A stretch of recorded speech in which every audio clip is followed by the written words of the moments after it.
यस्य स्मरणमात्रेण जन्मसंसारबन्धनात् विमुच्यते नमस्तस्मै विष्णवे प्रभविष्णवे।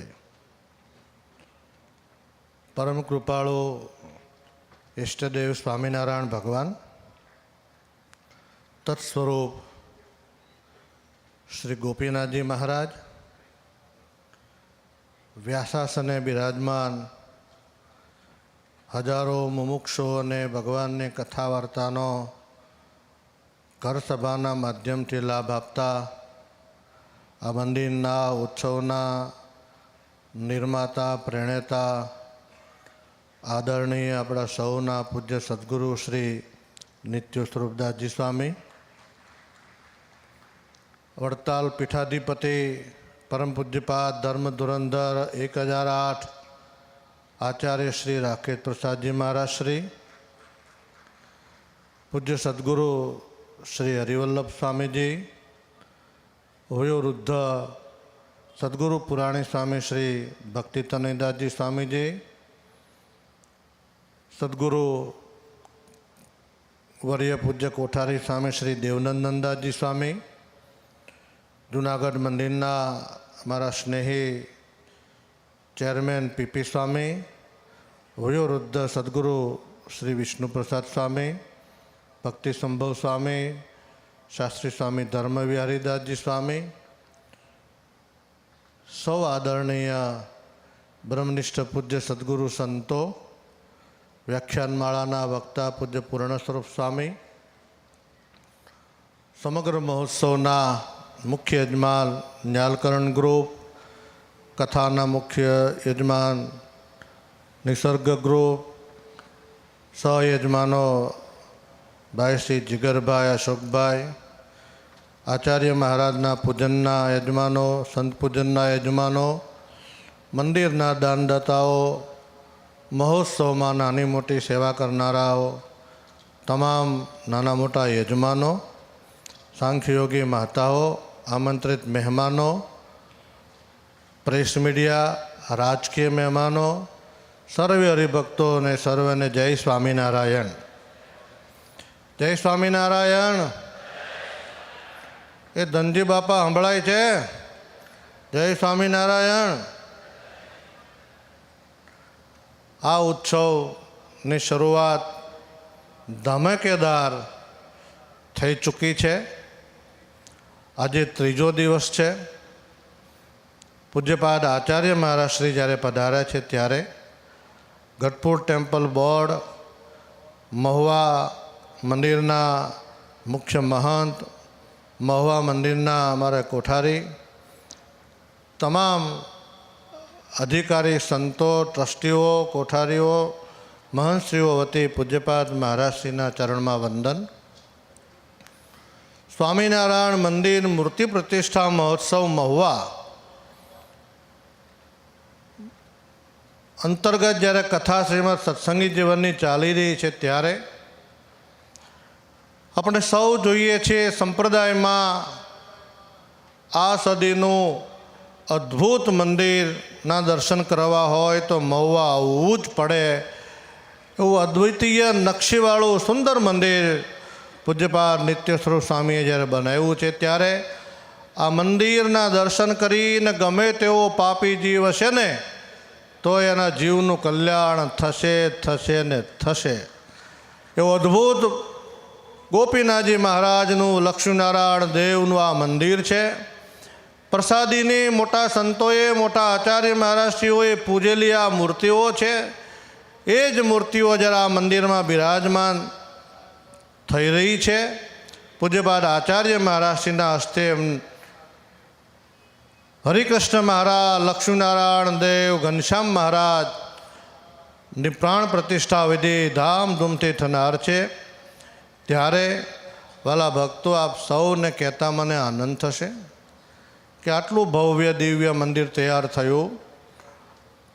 मूर्तिओ पधरावानी वात आवी त्यारे अहींना संतोए पूज्यपाद नित्य स्वरूप स्वामीए, गरड़ा टेम्पल बोर्ड નું માર્ગદર્શન માંગ્યું।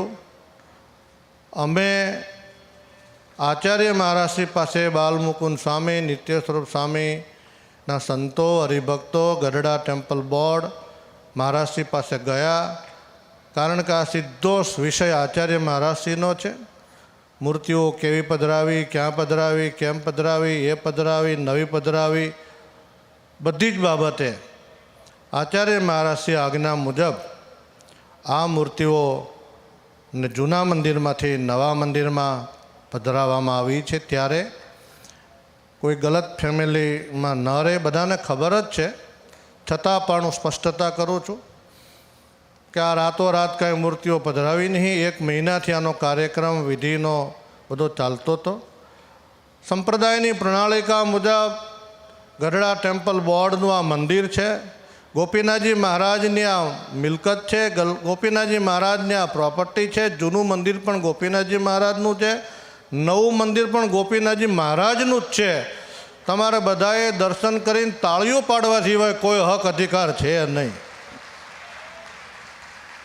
ત્યારે અતિ આનંદ અને ઉત્સાહ અમારા ગઢપુરના વડીલ સંતો શ્રીજી મહારાજથી લઈને આજ દિવસ સુધી જે સંતોએ આ વિસ્તારમાં સત્સંગ કરાયો, શૂન્યાતીતાનંદ સ્વામી, બ્રહ્મચારી મહારાજ, મોટા યોગાનંદ સ્વામી, જગત પ્રકાશ પુરાણી સ્વામીથી લઈ અને આજે નિત્ય સ્વરૂપ સ્વામી અને એમના મંડળના સંતો આ વિસ્તારમાં ગામે ગામ ફર્યા છે અને ફરે છે. ત્યારે આટલો મોટો માહોલ આપણે જોઈ શકીએ છીએ. આ ખેતર ગોપીનાથજી મહારાજનું છે. અહીં કોઈએ હાટીકું ખોડવાનો પ્રયત્ન કરવો નહીં, અને ખોડ્યા હોય તો કાઢી નાખશું. આ ગોપીનાથજી મહારાજનો પ્રદેશ છે. ગોપીનાથજી મહારાજના સંતોએ રાત્રિ દિવસ દાખલો કરીને આ સત્સંગ કરાયો છે, ગામડાઓમાં ફર્યા છે, અનેક લોકોના માર ખાધા છે, આપ સૌ જાણો છો. ત્યારે સ્વામીએ આટલો દાખલો કરીને ભવ્ય મંદિર બનાવ્યું હોય. શ્રી ગોપીનાથજી મહારાજનું તાબાનું મંદિર આનાથી કોઈ લેબલ વિશેષ નથી. મોટામાં મોટું લેબલ, મોટામાં મોટો દાખલો, મોટામાં મોટું સર્ટિફિકેટ શ્રી ગોપીનાથજી મહારાજનું તાબાનું મંદિર છે બાપજી. અને એમાં આચાર્ય મહારાજે અંગૂઠો દબાવે સ્વામિનારાયણ સંપ્રદાયની રીત પ્રમાણે, ત્યારે એ મંદિર મૂળ વડતાલ ગાદીનું ગણાય. આમાં જે દેવો પધરાવવાના, જે બિરાજવાના છે, જૂની મૂર્તિઓ છે. એક જ મૂર્તિ હરિકૃષ્ણ મહારાજની જેવી સરદારમાં છે એવી જ આબોહાબ મૂર્તિ એક નવી આવે છે. બાકીના બધા જ દેવો જૂના જે સ્વરૂપો છે. સ્વામીની મૂર્તિ બદલાવી દોત તો પહેલા દિવસે નવતમ સ્વામીએ કીધું હતું નવી મૂર્તિઓ ન બનાવડાવત. આટલું ભવ્ય અને દિવ્ય મોટું મંદિર બનાવ્યું તો મૂર્તિ બી નવી ના પધરાવત, સોનાની પધરાવત. પણ એમની ભાવના હતી, મોટા સંતોએ પૂજેલી, મોટા આચાર્ય મહારાજશ્રીઓએ પૂજેલી એ જ મૂર્તિઓને આપણે પધરાવીએ. અને એમની જ ઈચ્છાથી આ લક્ષ્મીનારાયણ દેવ, ઘનશ્યામ મહારાજ, આચાર્ય મહારાજશ્રીની આજ્ઞાથી આ જ મૂર્તિઓ જ્યારે પધરાવવામાં આવી રહી છે, એમની સેવા ઓલરેડી થઈ રહી છે.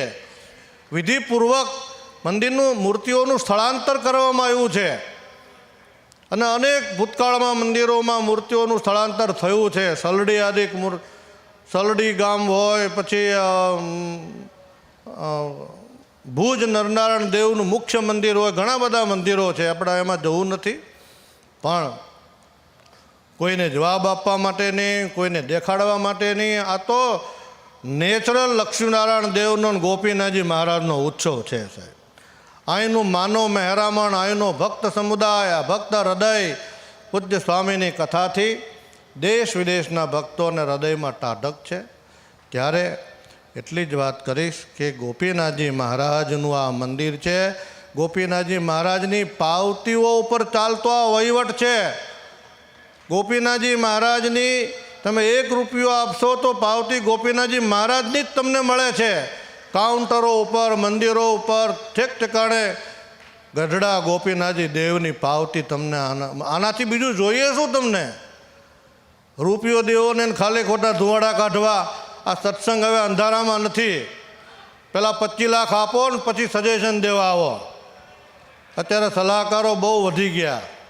નકરી સલાહો જ દે. સલાહને શું કરવાની? 25 લાખ 5 લાખ આપો ને પછી સલાહ આપો ને કોઈક માને. સલાહકારનો જમાનો નથી, સહકારનો જમાનો છે. એટલે બધાએ સહકાર દેજો. આચાર્ય મહારાજશ્રીએ આવા અનંત મંદિરોની પ્રતિષ્ઠાઓ કરી. પૂજ્યપાદ મહારાજશ્રી ગાદી પધારૂઢ થયા, મારા જેવા 1000 સાધુઓ બનાવ્યા. હવે સભાઓમાં લગભગ જગ્યાએ જ્યાં જુઓ ને તો આચાર્ય મહારાજના જ કાન ફૂંકેલા સાધુ મળે. તમે ગમે એને પૂછો તો કે હું રાકેશ પ્રસાદ મહારાજનો દીક્ષિત. આખો દાયકો વહી ગયો, 25 વર્ષ પૂરા થવા આવ્યા સાહેબ. એટલે કોઈએ ભરમાવું નહીં. અને આ મહારાજથી હજી બીજા 1000 સાધુ બનાવવાના છે.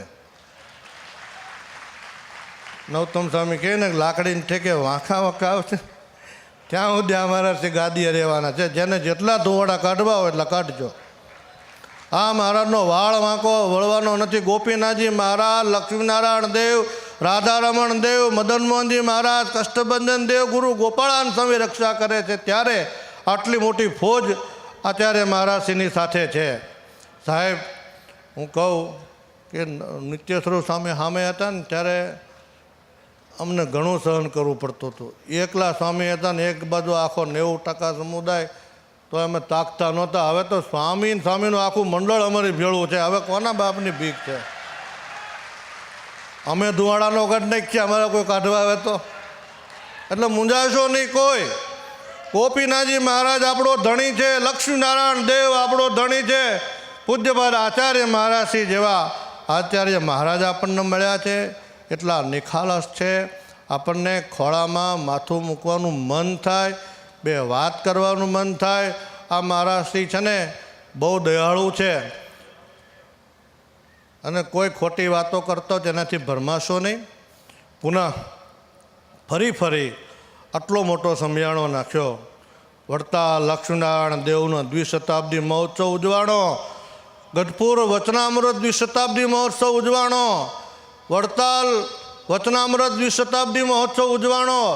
સરદારનો મોટો ઉત્સવ ઉજવાણો. એકથી સમયાણા તમે જુઓ તો ખરા સાહેબ, તમારી આંખો ન પહોંચે ને એટલું માનો મહેરાણ, એટલા હરિભક્તો અહીંયા આવે છે. આ ગોપીનાથજી મહારાજને લક્ષ્મીનારાયણ દેવની કૃપા વગર શક્ય નથી. ત્યારે સત્સંગમાં આત્મીયતા છે, દિવ્યતા છે, ઓજસતા છે. આ આચાર્ય મહારાજના સંતો અને આ સભા મંડપના મંદિર અંતકાળે યાદ આવે ને તો બેડો પાર થઈ જાય. ફરી પૂજ્ય સ્વામીના શિષ્ય સંતોએ જે સમર્પણ ભાવ આ મંદિરમાં, આ મહોત્સવમાં જે બતાવ્યો છે, આપણે સૌ જોઈએ છીએ. એટલી નિર્માનિતા.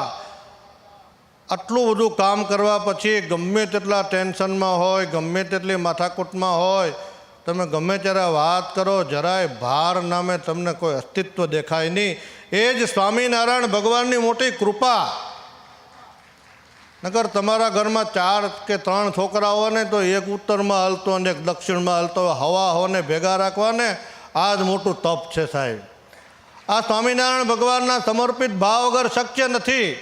માત્ર ને માત્ર ગોપીનાથજી મહારાજનું, લક્ષ્મીનારાયણ દેવનું, સંપ્રદાયનું કામ પૂજ્ય સ્વામી જ્યારે કરે છે ત્યારે એમના હૃદયથી ખૂબ ધન્યવાદ આપું.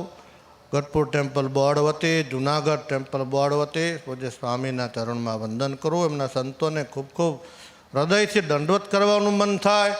અહીંયા અગાઉ પણ મેં 2, 4, 5 વખત હું આવ્યો તો મેં જોયું હતું કાળા તડકામાં સાધુના કલર બદલાઈ ગયા. તમે જુઓ, કામ કરનારા છે, સ્ટેજ ઉપર નથી. ત્યારે સંતોને વંદન કરું, ફરી દંડવત કરું. આમ સમયાણામાં, મંદિરમાં, મહોત્સવમાં જેણે પણ નાની મોટી સેવા કરી, ડાયરેક્ટ ગોપીનાથજી મહારાજની કરી છે. એમાં જરાય એક પૈસાનો ભેદ નથી, એક પૈસાનો ફેર નથી. આપણા સૌના કલ્યાણના કરનારા સ્વામિનારાયણ ભગવાન છે. ત્યારે ફરી આ ઉત્સવમાં જેણે સેવા કરી બધાનું ભગવાન મંગલ કરે એવી પ્રાર્થના સાથે અસ્તુ. જય સ્વામિનારાયણ.